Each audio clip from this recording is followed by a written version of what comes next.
Hello, possibly again.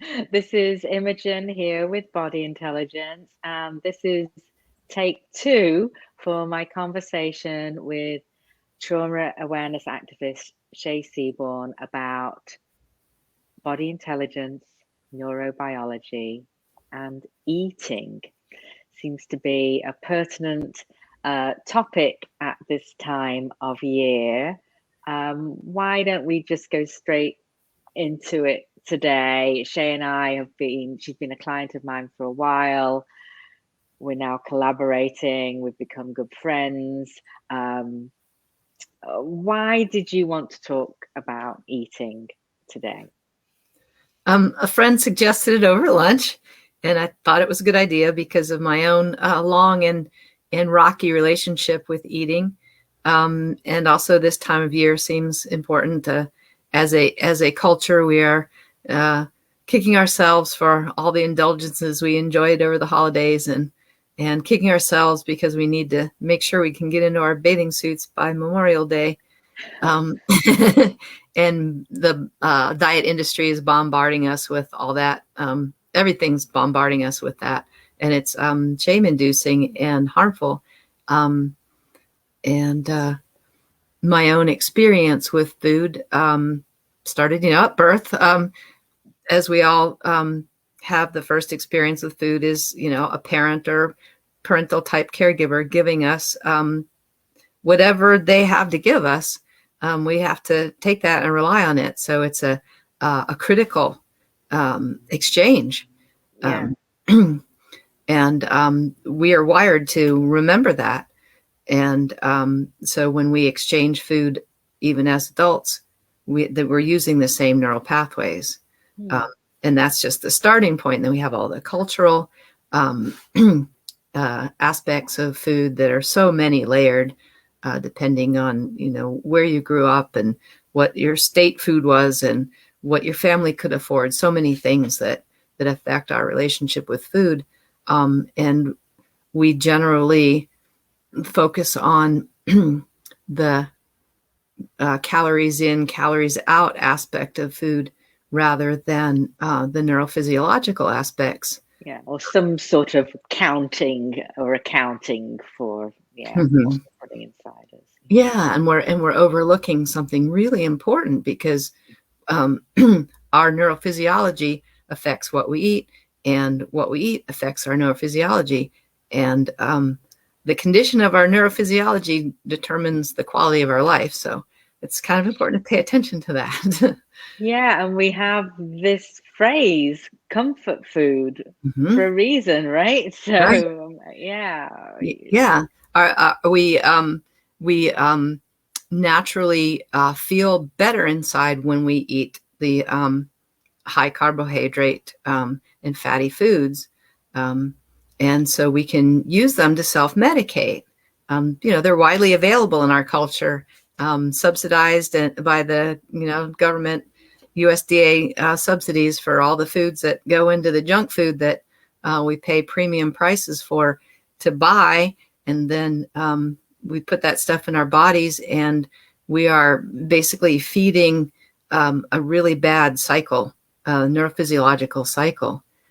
So what I'm hearing from you is that we may get short-term comfort from eating in this way, but it is physiologically and biologically providing short-term comfort. Yes. So that part is real. Yeah. Obviously, for the long-term comfort, even long-term health and well-being, it's not so great. Yeah, we can become dependent on those particular types of foods to feel a sense of relief from distress. And then, of course, we have all the blowback from that, the health effects, aside from all the cultural shaming. And when we understand this is what's going on, and we realize, oh, when I'm going for that donut, I'm actually looking for a dopamine hit because as someone who, grew up in an abusive household, I don't have the dopamine receptors, number one, that most people do. And number two, food was the comfort I was allowed in childhood, shamed for, but also allowed. And so I understand that my brain developed under conditions that promote addiction to sugar. And that gives me the power to make decisions and learn new things, and also to forgive myself, such as that is, for having this addiction to sugar and for having these struggles my whole life. It's not a character flaw. It's not a lack of willpower. It's nothing shameful on me. It was my environment that predisposed me to all this. But now that I understand about it, I can make choices and change that. It's easier to make choices. And yes, I can make choices rather than, I'm not saying it's the big fix, it's a really lifelong process for me. I'm having a little bit of a devil's advocate question, because it seems to me that comfort food needn't be, I mean, we're not nutritionists or dietitians or anything, but comfort food needn't be unhealthy. Right. It's all about what we attach to it, really. So, for instance, for me, a bowl of soup, and we even have this, chicken soup if you're feeling unwell, and that's probably not an unhealthy. Right. Yeah. We have, of course, all kinds of positive associations with food that are not, going to harm us. And they're also rooted in our neurophysiology. If you grew up eating soup when you were sick, and you associate not just the comfort of the soup, but everything that came with it. The last time somebody made soup for me, I had the flu and I was at my friend's house, and she brought me I still remember it like it was yesterday because it was so special, a tray with all the things on it, the cough drops and the crackers and the tea and everything. And how I felt, how it made me feel to be taken care of comes up when I think about chicken soup because of that, just the one time. So if you grew up in that environment, you're going to really be, those neural pathways will be really solid. And that could be a really helpful thing for you. Even if nobody's around you, if you're heating up your can of soup, it can evoke the memories of that will bring that sense of well-being as a resource. So, and we can have all sorts of, it can all be mixed up, right? We can have this thing here that's got this healthy pathway, and this thing over here. And of course, what media and our culture, with all the images that are flung at us, and the diet industry and the fitness industry. And so there's so many messages, even if your family unit provided what might be called a more healthy environment around eating. One that supports your neurophysiology. Yes, thank you. Yeah. Neuropositive diet. So talking about, so you've touched on already how eating changes our neurophysiology. Some of these words were easier to say. Is there anything else that you wanted to say about that? We kind of talked about how for comfort. Sugar in particular lights up the same neural pathways as cocaine and heroin, right? No surprise. Yeah, it makes sense to me. And so, especially the super refined stuff that we eat, versus a piece of fruit that you metabolize very differently. It's that it's a dopamine hit that you're looking for when you eat that super sweet thing. And you can become addicted to that. And people who grew up in abusive households have a much higher chance of becoming addicted to substances, including sugar, especially if, like me, that was a staple in the household. That was a thing that, the kids ate a lot. It's just going to predispose them to that. And that's a really important thing to understand, because again, it removes the shame. This isn't something I'm choosing. This isn't a character flaw. It's the way my neurophysiology is built. And I have some influence over that now that I understand it. I know I can change things for the better. Yeah.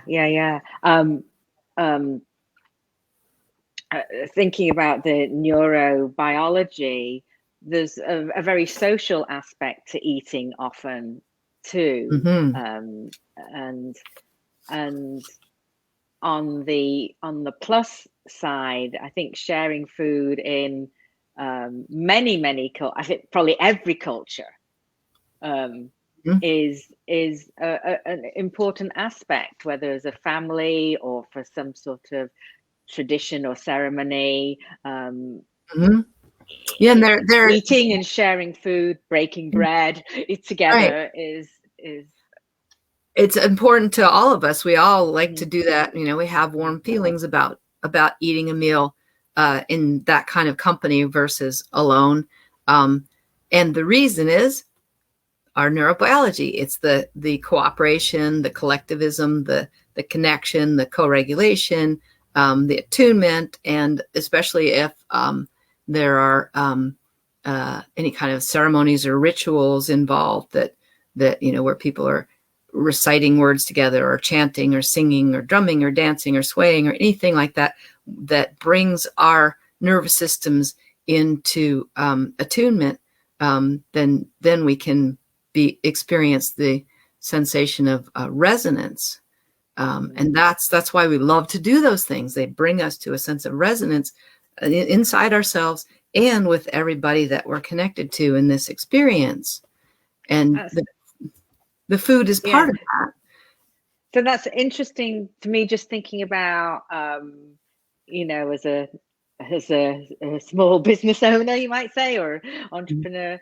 I'm part of a women's networking group, and I've tried other networking groups in the past, and I've stayed with this one for quite a few years. But one of the key differences is we meet over lunch and share a meal together. And we went virtual in 2020 for a long while. But I think that helped with the communal feeling and feeling more comfortable with each other. And That makes sense. And again, it harkens all the way back to that first meal as you enter life here. It is, this is one of the most interesting things about this work for me, is the more I learn about what our nervous systems need and how they work, the more I recognize that we're all naturally drawn to these things. And because we recognize, even subconsciously, of course, our nervous systems recognize a whole lot that we don't consciously recognize, and we feel good, and consciously we know we feel good when we do it, even if we don't understand why. And that just reinforces the concept that Dr. Lawrence Heller promotes about that every living organism is naturally and normally oriented toward wholeness and integration and well-being. And when it isn't in that condition, it's because something in the environment has disrupted that capacity. And so that means it's not us, it's our environment. We aren't getting what we need neurophysiologically as human beings, as living organisms, from our environment. It's like, putting an orchid in some cactus soil and yelling at it for not blooming. Right. So what can we do? You might say we automatically live in this environment if you live in America. But what can we do personally to, I guess, help ourselves within this larger environment? Yes, that's the big question. Yes. We have to be like our own center of calmness and healthy environment, starting with, our internal. So for me, of course, a big part of it has been body intelligence practices. I believe trauma recovery requires some body-mind practice of some kind. It could be yoga or meditation or any number of things. And this is something that can help you personally tune in and regulate, calm your nervous system, have tools to calm your nervous system. To be able to sense what's going on, and also to learn to tolerate that. People who've been through a lot of trauma often can't connect with what's going on in their body because it's overwhelming and terrifying. For me, for up until very recently, if I touched into my body, I was touching into the trauma vortex and being overwhelmed by, flashbacks and things. So, and just the volume of the pain was just unbearable. So, I had to live up here, way outside my body. So understanding that again is unshaming, to use the term you used earlier. It takes, because we could beat ourselves up for that. Why can't I be in my body? Why do I cry every time I think about this? It's because it's a trauma thing that didn't get resolved. It makes me think about in my work, in the body intelligence work, how having this very light touch around the practices and concepts that you really, it's just a moment by moment thing. That it's not it is a key way they are helpful if we're overly stressed or traumatized, because to being asked to in quotes be in your body for any length of time could just be far too dangerous, basically. When we met, if you'd said, "Hey, can you be in your body?" I'd have been out of there. Why? What do you mean? Well, I actually don't really like that term, but but being able to have an awareness of what's going on within you. And the practices that foster that capacity the best are those that are completely non-coercive and non-shaming. And that's one of the things that I love about body intelligence, why I've been with you for over 5 years now, and why I keep saying, and the neuroscience backs this, because it's true. Those aspects of it, the gentleness of it, and it's like an invitation, a possibility more than anything. And you can always say no to any of it. And there's no any shame or anything. It's just noticing, I noticed I said no to that. I wonder, what that means. And, it's just an invitation for more exploration. It's not any kind of a disappointment or a failure. So thinking specifically now, taking that into food choices, perhaps, that one of the things that we practice is being able to pause and shift how we're thinking or being aware of ourselves, a moment to tune in, if you like. Anyway, how would you describe how that helps with eating and choice and food decisions? The capacity to make good food choices is controlled by the prefrontal cortex up here, this part of the brain. Which is the part of the brain that kind of is more to do with reasoning and making good thinking, the better thinking part of the brain. And when we're dysregulated, we lose access to that. Not like completely, but it's diminished because our energy is focused on whatever is distressing us and trying to manage that. So if we are dysregulated, we can't make a good decision about food as easily as if we are. So the pause can help us get out of that cycle of distress and recognize what's going on in our body and attend to it just by noticing, really, and by using the constructive thinking and just noticing how the body responds to that. That changes that whole cycle. And then the prefrontal cortex can come back online more, and then we can make a reasoned decision rather than some kind of a automatic response. even sometimes it's starting again, it's just a little move in the other direction. And then you can build on that new pathway. But what you were saying then also strikes me, that it's really what happens in the moment, and being able to pause and choose is important, but it's all the stuff before that moment that enables that moment to happen.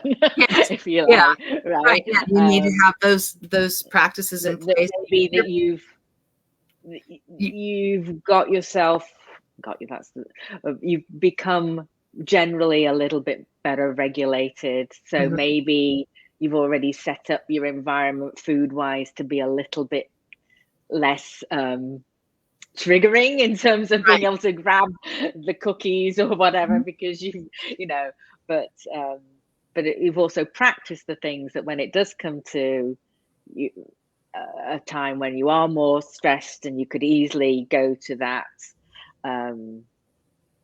not so healthy comfort food, that you maybe can make a different choice. And And you can also understand if you don't. Right. And this is really important, even the taking the pause can bring the allostatic relief, the relief to the nervous system that lowers the stress on you enough that, hey, maybe I don't even need a substitute. Maybe I don't need to make a decision. Maybe I'm just good now. Right. It reminded me, I have a good friend, Miriam Grace, who's a psychotherapist, and she talks about, she's a Gestalt psychotherapist, but she talks about, with this pause, they have this idea of awareness, and then with that awareness, you might realize that what you thought was hunger was that you actually need a hug, or you have some other need. But again, it requires awareness and practice and understanding, you know. And that meshes nicely with the work that that psychologist David Bedrick does with his unshaming and you can't judge a body by its cover work. He says there's an intelligence in, say, our resistance. Like, okay, I don't know why, but cheese doodles are a thing for me. Yeah, right. There's something I ate as a kid, probably it was like super special once, and it's always been since, something like that. And so that's one of the things that, I turn to for, my dopamine hit, my comfort. And so he would have the person, explore that. Well, what is it like when you bite that? What are you getting out of it? What does it feel like? Like really go into the experience and accentuate that. And then you can see messages, patterns, unspoken parts of the self that aren't being listened to, which is really a fascinating journey. Some people call it shadow work, but working with David, I realized that it's just the shadow is just parts of us that we have rejected, usually because of shame put on us from our environment, things, about us that were not acceptable to our caregivers or the dominant culture or whatever. So we had to repress them. And so the shadow work is really about lovingly welcoming them home, exploring them, including not limited to our anger and our rage, which we're really not allowed to have in our culture, unless you have enough money, then you're good. And there's so much richness in that, those explorations. So I always highly recommend that that people who are interested in doing their work around eating or trauma or body size would also check out David's book and his work. Find him on Facebook, especially. Yeah. He's just amazing, wonderful. I've had some glimpses at his work, and it's very powerful and gentle at the same time. Yeah. Speaking of Yes. Did you want to Yeah, did you wanted to talk about the ACE yeah, study? yeah. Yeah, yeah. Another unshaming factor. The Adverse Childhood Experiences Study, ACE study, was conducted over a couple of decades with Kaiser Permanente and the Centers for Disease Control. The initial pool was 17,000 patients at Kaiser Permanente, um, and they asked 10 questions about adverse childhood experiences, 10 types, Mhm. physical and sexual abuse, emotional abuse, um, uh, food instability, violence in the household, things like that. And they found that those that people who had more than four adverse childhood experiences had significantly impacted lives. The rest of their lives, they were affected by these four things. And that those who had six, their lives were shortened by an average of 20 years, um, their life expectancy. So this has a huge impact on us. Weren't you telling me that it was originally done around risk of obesity or Mhm. something to do with, yeah, That's what started the Dr. Felitti mhm, started the whole study because he'd had a very successful weight loss clinic, and the patients would lose like hundreds of pounds, and then all of a sudden they would just quit the program and regain that weight and even more. Uh, and he didn't pathologize them for this. He went, huh, I wonder what's going on here. He was mhm, curious mhm. instead of certain. Yeah, yeah, yeah. So he started asking them questions, and he found that they'd had these adverse childhood experiences. Mm, And particularly, especially with females, sexual abuse in childhood was a very heavy predictor of obesity. And mm, recently I read a study that said the number one commonality is parental contempt, which makes great sense to yeah, me it because, does. from my understanding of my own experience and studying the neuroscience, parental contempt is a potent and lifelong lasting neurotoxin. It actually damages our nervous systems and Yeah, makes it difficult to have a good life. yeah. So yeah, we need to be Unfortunately. aware that that Mhm. that has affected us if we've had that kind of experience. And for me, that's another, forgiving. Well, again, it's the way my brain was made, and yeah, it's a lot of challenges. And Yes. what I understand from neuroscience and my own experience, healing can be phenomenally. Um, uh, it can happen to an amazing degree. In the last 2 years, my recovery has just been astonishing, and it gives me great hope, for the next two. Um, so Yeah. if people know this about their brains, they can forgive themselves, and they can understand that there are things they can do to improve the way their brain is built and their quality of life. And that includes mindfulness. Yes. And maybe that would be a good segue into just telling that we have our next course starting in a couple of weeks on the 24th of January. It's called Foundations of Regulation. It's a 4-week online class with live Zooms with each other. Um, and it's working on tools to help build your awareness and to be able to regulate more effectively your own nervous system, In a which very gentle way. in a very gentle way, which has ripple effects into all sorts of aspects of your life, Mhm. including what we've been talking about Mhm. today. So, um, any key points you'd just like to to leave us with before we finish today? I'm so glad that the video worked. Yes, me I was like, too. going, yeah, All our finger crossing must yeah, have done yeah, it. yeah, yeah. Just that it's really important to understand that what we eat affects our neurophysiology. Our neurophysiology affects our food choices, and that when we understand just a little bit about the basics of our neurobiology and have a few practices, we can improve our quality of life. Yep. Have more options, more freedom. Yes. Mm-hmm. So we're going to do another have another conversation next week. And this time we'll be talking about the neurobiology of connection and community, which we actually touched on because there's a social aspect of Mm-hmm. eating today. So if that's of interest, we hope you'll join us. I'll put information about the course below the video.